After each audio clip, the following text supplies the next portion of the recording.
Some people are so threatened by someone else's confidence that they want you to dim your own light just to make them feel better. And that's not gonna happen here. I mean, let's be honest, you don't like him because he's flashy, because he has a nice watch, better than yours, better than mine. NFL players who hate Shedeur Sanders aren't just annoyed, they're united. Some things that you can control, some things that you can't control. Shedeur Sanders and his stardom and what comes with the aura of Shedeur, he can't control that. No. Behind the draft night embarrassment and social media drama, a deeper storm has been brewing inside locker rooms across the league. This isn't just about arrogance or hype gone wrong. It's about why veterans and rookies alike turned on him, and I've got the receipts. All the things that they don't really talk about, but they see, people are paying close attention to Shedeur Sanders. And I wouldn't even call it what people want to say, oh, they just humbling him. No, bro, he's no different than any other fifth-round pick in the NFL. It's a grind. Thanks. It's a grind. Once upon a hype cycle, Shedeur Sanders wasn't just in the draft conversation, he was the conversation. Draft boards, mock drafts, Vegas odds, sports talk radio, everyone acted like his name was pre-engraved into the NFL's golden pedestal. His father, Deion Sanders, puffed his chest like the pick was already notarized in platinum ink. And the word legendary? It wasn't just a label, it was practically a family crest. The Sanders PR machine blasted that term so often, it felt like the world was being held hostage by a catchphrase. But when draft day rolled around, reality staged the rudest intervention. One by one, the picks came and went. Quarterbacks no one had ever heard of found teams. Backup caliber projects got scooped up. Even franchises starving for quarterback help swiped left on Sanders. The slide wasn't a fall, it was an avalanche, burying the hype. By round 3, the whispers had turned into roars.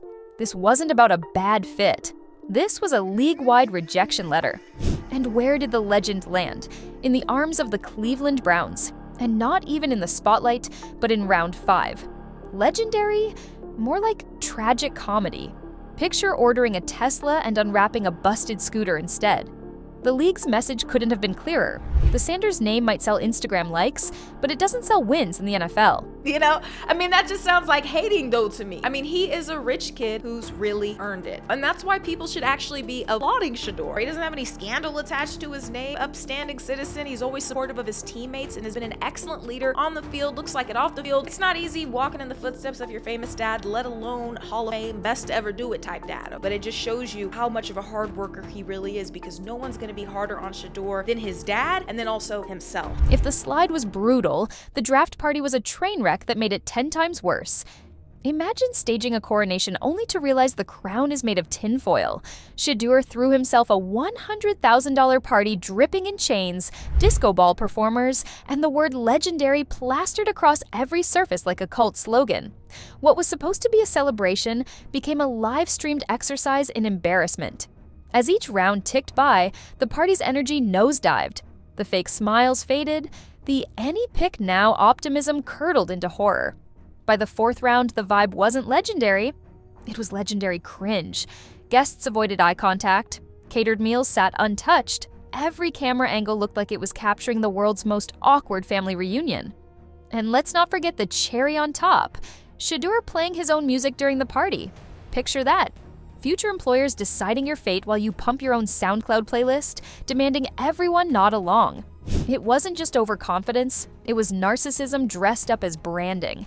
NFL execs don't miss those details. They see a quarterback more invested in vibes than victories, in TikTok aesthetics than leadership grit. For the league, that party wasn't a flex, it was a red flag the size of a stadium jumbotron. Tom Brady is widely considered the best quarterback in NFL history. And yeah, he personally coached Shedeur one-on-one. He knows him and his father personally, and now Tom Brady owns part of the Las Vegas Raiders. Kinda need a quarterback. All I was thinking was Brady mode, that's it. He's been a mentor of yours? Yeah, of course, yeah, we talk after every game. I'm sure he's gonna text me in a second. Brady mode, if he could do it, I know I could do it. But if you thought the draft slide was the death blow, think again. The true coffin nail came from the unlikeliest source, Tom Brady, the GOAT himself, the man who mentored Shedeur, who texted him, who gave him priceless wisdom, had every chance to pull strings with the Raiders, a team he partially owns. And what did Brady do? Nothing. Absolute silence. The Raiders had multiple picks, multiple openings, multiple reasons to draft a quarterback, and every time they swerved away from Sanders like he was roadkill. The symbolism was too heavy to ignore. If Tom Brady, the quarterback whisperer, the man obsessed with winning, couldn't vouch for his own protege, then why should anyone else? Fans saw it instantly. Brady didn't just pass on Shedeur, he left him stranded. That silence screamed louder than any analyst's hot take. And that's the kind of betrayal you don't recover from. Because in this league, if Brady co-signs you, you're set. If Brady ghosts you, you're done before you start. Suddenly, every GM had cover. If even Brady isn't sold, why should we be? By the time Cleveland reluctantly picked him, it wasn't a blessing. It was a pity purchase. Legendary? Try disposable. That's the plan. If that's not what you're trying to do, don't get me. If you ain't trying to change the franchise or the culture, don't get me. So you should know history repeats itself over and over and over, and I've done it over and over and over, so it should be no question why an NFL franchise should pick me. If Brady's silence was the coffin nail, Shedeur's interviews were the coffin itself. Nailed, sealed, and set ablaze for good measure. NFL teams started leaking horror stories so fast, it sounded like a bad Yelp review chain. Scouts whispered about him showing up with headphones on. Executives complained he seemed unprofessional and unprepared. One GM swore it was the worst interview of his career. And let's be real, that man has probably sat across from prospects who couldn't even read their own playbooks. Rumors flew that Shedeur actually FaceTimed friends during a sit-down with the New York Giants. Yes, during the single most important job interview of his life, he allegedly prioritized his boys over his bosses. And when he did engage, the arrogance was nuclear. Instead of grinding through chalkboard plays, he reportedly shrugged and said, "Look at the tape." Translation? Google me. NFL executives don't like being told to use a search engine by a kid who hasn't played a single pro down. Here's the bigger picture. The NFL doesn't just draft skills, they draft leaders. They're betting millions on whether you can walk into a locker room full of veterans with mortgages, kids, and concussions, and actually command respect. So when Shedeur came off like a SoundCloud rapper too busy to study, he didn't just lower his stock, he vaporized it. Because arrogance is one thing. Arrogance before you've even earned a jersey, that's career suicide. I met with a lot of teams here. Yeah, it was easy meeting with people because I'm going to just be myself. So it's like you either like it or you don't. Legendary. Shedeur there was answering questions from the media at the NFL Scouting Combine. Legendary. Yes, he's acting quite arrogant, acting a lot like how his father acted. But the problem is that he's just not as good as his father was. But Shedeur didn't dig this hole alone. Standing right next to him with a golden shovel was his father, Deion Sanders. Prime time, a Hall of Fame legend, and now the NFL's loudest helicopter parent. Deion didn't just hype his son. He actively warned teams he might intervene if Shedeur landed somewhere he didn't approve of. Imagine being a billionaire owner or a Hall of Fame coach and hearing that dad might storm the field if he doesn't like your game plan. That wasn't a red flag. It was a neon hazard sign flashing in Times Square. And it didn't stop there.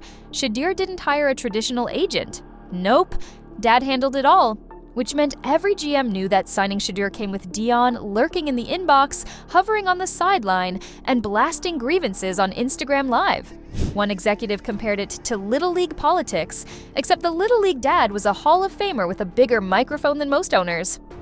Here's the problem. The NFL is a league built on egos. Coaches, GMs, owners, they all think they're the alpha.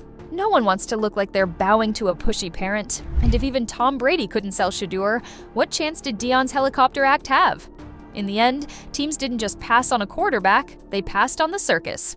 Every team in the NFL passed on him multiple times during the draft. And he didn't get drafted until 144 because some people saw this coming. It was plain as day. Show me an NFL quarterback, and maybe there are some, that spent pee-wee football, junior high football, high school football, college football, all being coached by their daddy. It's never happened. Which brings us to the Cleveland Browns, the unlucky franchise that finally, reluctantly, called Shedeur's name. Watch the draft room footage closely. While other teams celebrated picks with champagne showers and chest bumps, the Browns' war room looked like a funeral procession. Blank stares, half-hearted claps, a GM whose body language practically screamed, "Please don't make me do this." Their excuse? They were tired. Yeah, tired of being strong-armed into a pick they didn't even want. The proof was in their own words. One executive dismissed Shedeur as a light acquisition cost. Translation? Don't worry, he was cheap. Imagine starting your career being introduced like a bargain bin toaster. Inspiring stuff. And make no mistake, the rest of the league noticed. They saw a franchise forced into damage control, not one excited about a new era. The optics were brutal. Shedeur's dream moment framed as a reluctant obligation. No veteran locker room wants a celebrity quarterback handed to them like a publicity stunt. No team respects a player whose dad had to negotiate his way into the building. The Browns didn't draft a leader. They drafted a headache. And the NFL knows it. So there it is, the legendary collapse of Shedeur Sanders. A fall powered by ego, disastrous interviews, a helicopter dad, and the NFL's collective refusal to play along with the hype machine. And if you made it this far, you already know this isn't the last controversy Shedeur Sanders is going to face.